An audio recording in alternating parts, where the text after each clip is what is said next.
In the village of Busumba, there was a man named Ndolo. Unlike the other hardworking villagers, Ndolo was infamous for his laziness. While everyone toiled under the hot sun, planting yams and millet, Ndolo could always be found lounging under the big baobab tree, daydreaming about a life of luxury without lifting a finger. One day, a mysterious old man appeared in the village with a drum.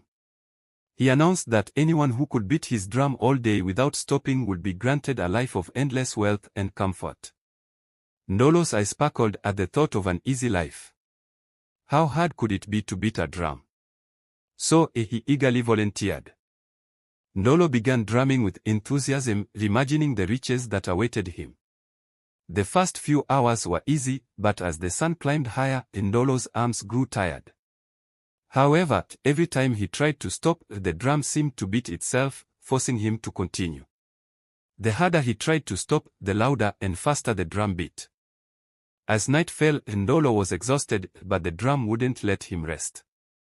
His arms felt like lead, and his whole body ached.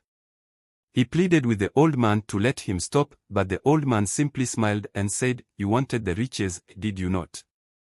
Keep drumming until dawn, and they will be yours." As dawn approached, Ndolo was on the verge of collapse. Just as he thought he could go no further, the old man raised his hand, and the drum finally stopped. Ndolo collapsed to the ground, gasping for breath. The old man then revealed that the drum was magical, it could only be played by those who were truly deserving of its reward. By enduring the challenge, Ndolo had unknowingly been working as hard as the other villagers for the first time in his life.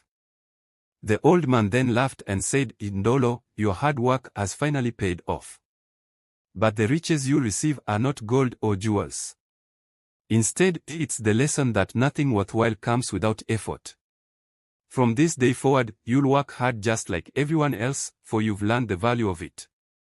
From that day on, Ndolo became the hardest worker in the village, realizing that true wealth came from the satisfaction of a day well spent, not from riches earned without effort.